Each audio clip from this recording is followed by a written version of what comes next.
Welcome to the channel, guys. My name is Danny Malcolm. Thank you so much for joining me today. Now, if you're struggling with distance off the tee, this video is really going to help. I'm going to be speaking about two parts that's going to really help you hit the driver further, one of which not a lot of people are really talking about. So it's going to be split into two segments. The first segment, anybody can do, anybody can train to hit the golf ball further. The second part of the lesson is going to be all about how to optimize your launch conditions. So anyone with a launch monitor, stick around for part two.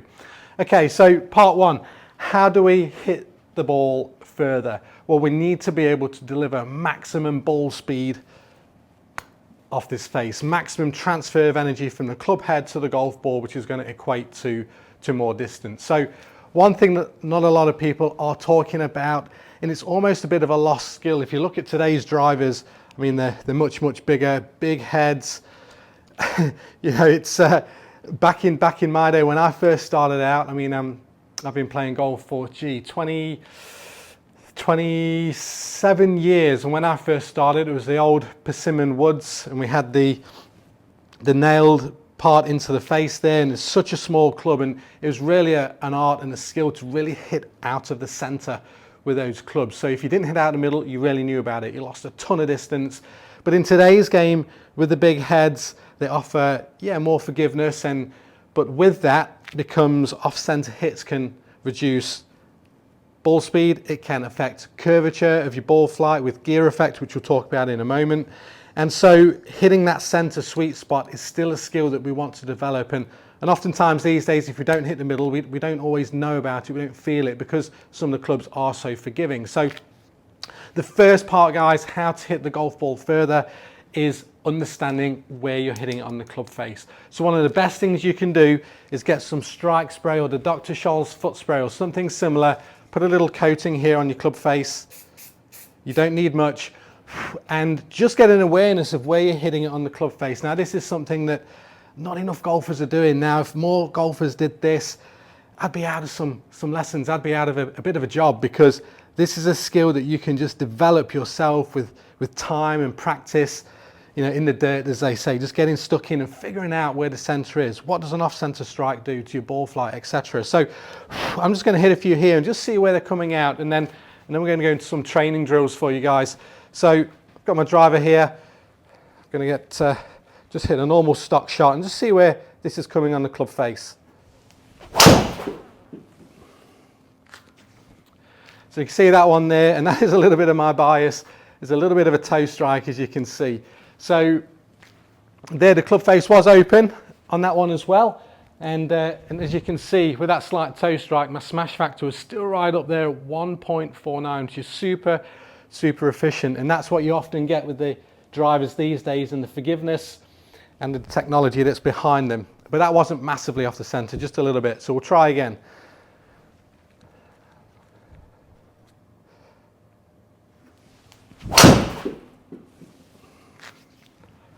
Okay, that time much more in the center. That's more like where we'd like to be. And again, the smash factor there at 1.49. 108 club speed.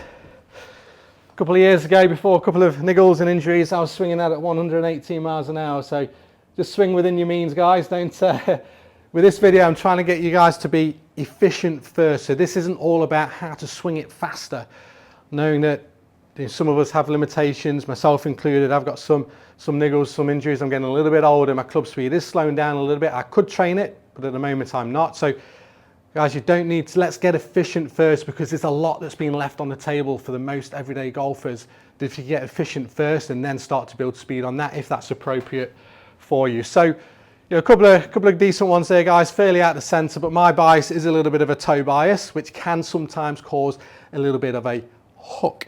Now, understanding, before we get into some skill-based training now, understanding gear effect and what that starts to create. All right, guys, so now we're going to go into some skill-based training to help you understand and develop your skills of where to hit it on the club face. So what I'd love you to do is get some spray on the club face like I've done here, some fresh spray, and mark a cross down your club face like so.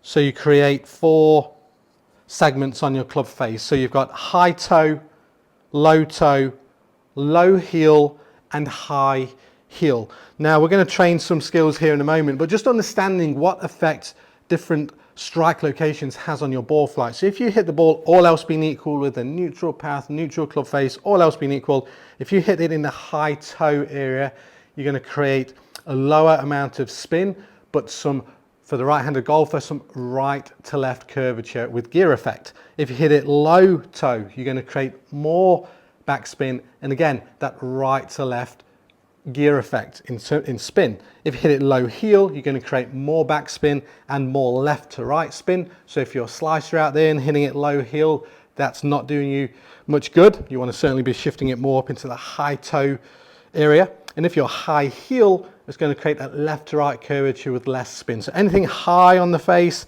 is going to launch it a bit high with less spin. Anything low on the face is going to launch it lower with more spin, all else being equal. So understanding your patterns is going to really help you when it comes to understanding your ball flight. So in this particular training, once you become aware of where you're hitting it, I know I'm a little bit more toe biased typically, so I would be training a little bit more, shifting it a little bit more towards the heel.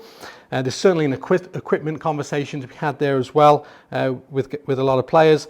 But what we're going to do now is try and hit different segments, 4 shots. Give this a try, guys, and really test your skills. So from a normal setup, we're going to try, firstly, I'm going to try and hit high toe. Now I should be pretty comfortable with this one because this is a bit of my pattern, this is a bit of my miss. So normal setup, same distance from the ball, and just with skill, just being an athlete, just can you present the face more high toe. So here we go.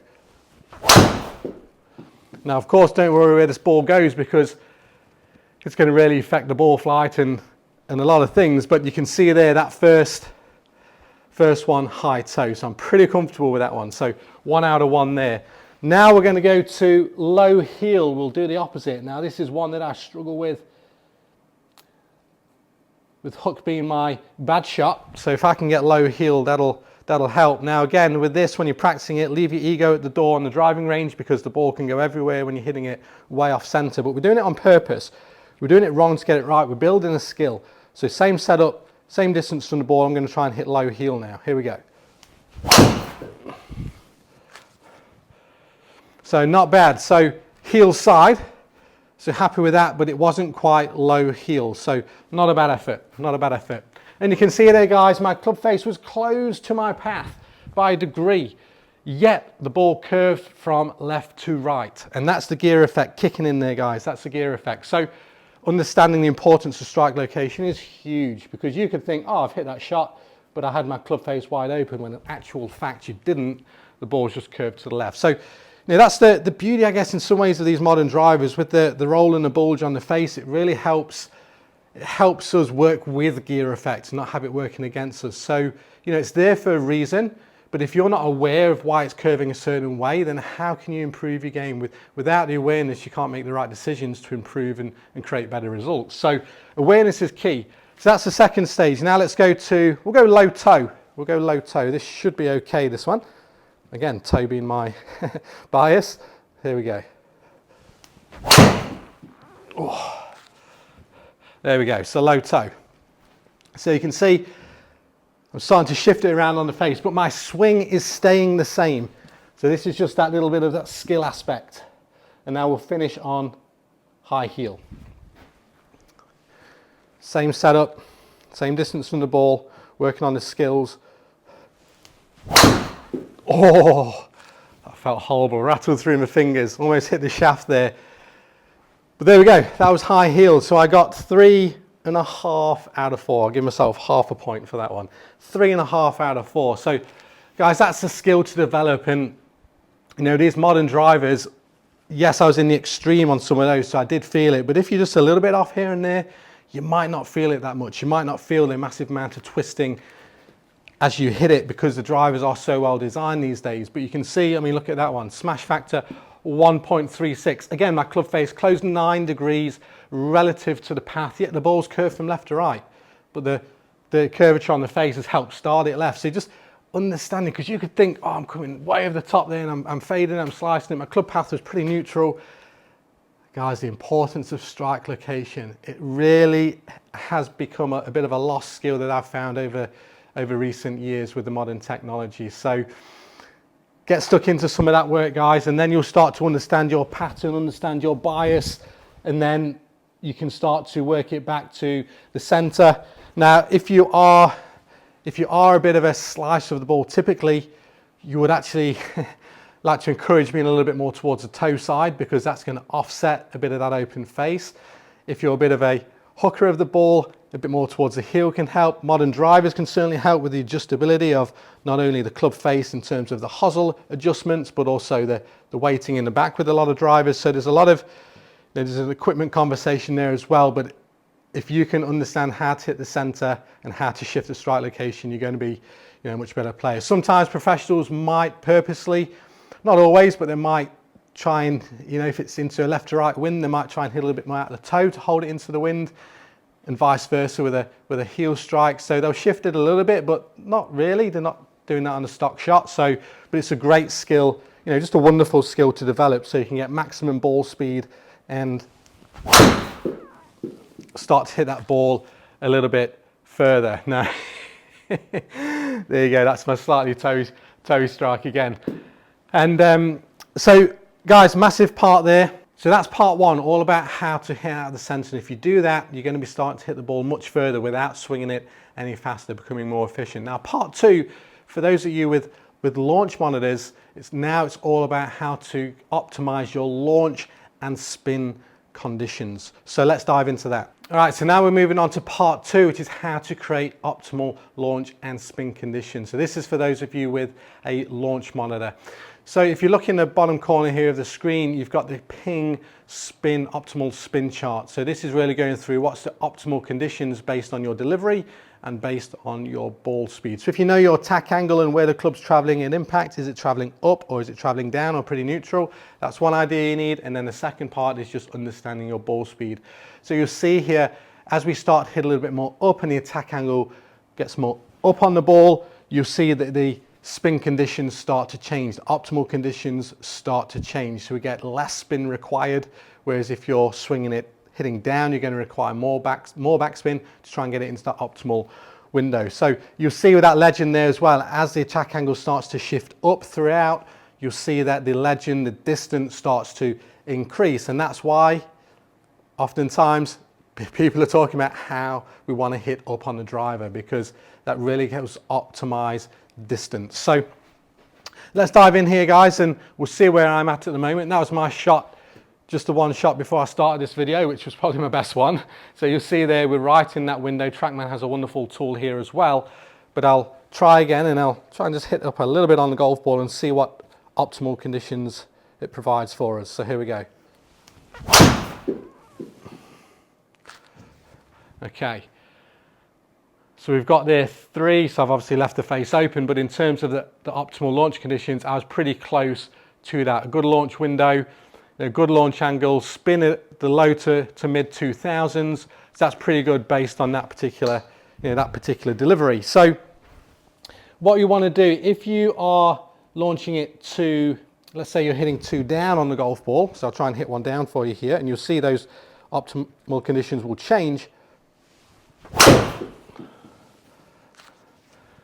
So as I hit down and that attack angle shifts down 6 degrees, you'll see there on the right hand side now, the optimal distance has completely come down. Yes, I swung a little bit slower, but look at the spin numbers. Look how they've gone, optimal is 3,500, which is a huge difference compared to when I was hitting 3 degrees up, the optimal being about 2,400. So you can see there, relative to that ping chart as well that we had on, how your delivery really affects what your optimal distance is. Again, I'm going to try and hit up even more just to show you again. Watch that optimal distance jump on the top right side there, just by getting the attack angle to be more up. So here we go. And now you'll see that was swung a little bit faster as well. But you can see there now the optimal was 300 yards. Massive jump of about 50 yards. And the optimal launch window, or the launch site, was about 15 degrees, and the optimal spin was now around the 2000 mark. So I hit up 6 degrees there. So I've gone 6 down to 6 up, and the optimal spin rate changed for about 1,500, launch angle change, optimal distance change. So guys, can you see already here how important it is to optimize your launch conditions, and also how important it is to hit up on the golf ball, because what that can give you in terms of a potential distance gain is massive. It's absolutely massive. So we'll try and get somewhere in the middle again, about 3 degrees up, somewhere around that area. And that was way out the toe there. That's my toe bias coming right in there. But again, you can see that was, ball speed went down massively because that was way out the toe, you can see there. But the optimal launch conditions were there again. So you can see that could have been around a 307 yards mark. So we'll try again here. We'll try and hit one out the middle if we can. Try and get that ball speed up. So there we go. This is understanding from part one, guys. That gap. That's that efficiency gap, that if you're not hitting out the center, you're losing. For me there, that's 27 yards on the table just from not hitting it out the middle.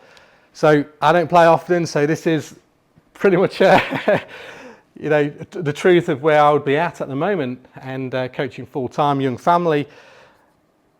Back in the day when I was playing competitively, you know, I was finding that middle of the face all the time, but I was putting the reps in, I was putting the time in. So there's no, I guess, what's the word? There's no fast track to it. You've got to practice, guys. You've got to improve it. You've got to have time in the arena, as they say, and get stuck into hitting and finding the center, calibrating those skills, because you can get there. We can all get there. So now, if you hit out the center, we'll try and hit out the center here, hopefully. There we go.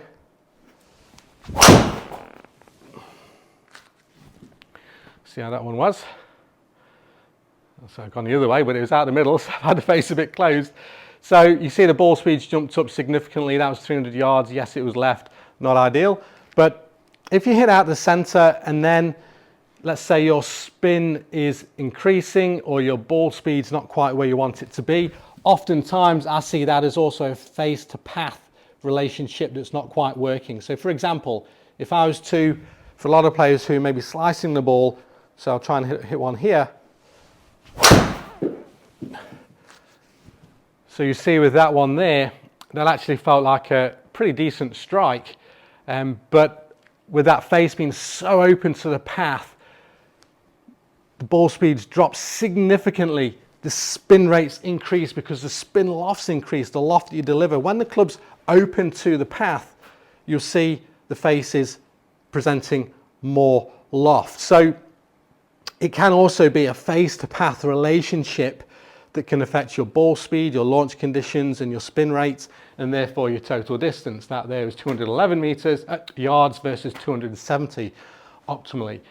So, you know, there's a few aspects there, guys, and so I would encourage you to, if you haven't, go and see a professional that can help you from that coaching aspect. If you're hitting the middle and you're still not getting the distance that you feel you should be getting, get yourself to a professional who's got the access to a launch monitor to really help you optimize it from a coaching perspective, and then, you know, a good fitter that will help you really dial in those specs of your club, the face angles, the adjustments, the type of head, shaft, etc. There's also a big conversation that's needed to be had when it comes to optimizing your launch windows for your driver. So there we have it, guys. There's stage one is get your strike improved with that awareness and the skill drill. Stage two is then really start to optimize your launch conditions to hit the ball further. Now, neither of those need you to swing it any faster or hurt the body or do any speed training at this stage. That's getting efficient with what you've got. And I think those two things are what a lot of people aren't talking about enough. So guys, if you'd like some more free tips, I've got my top 5 tips. If you just click the link below, some great ideas there to again help you improve your game. They're free. Check those out. And if you did like the video, please give it a thumbs up, and lots more great content to come. Thank you so much for watching, and I look forward to seeing you guys on the next video.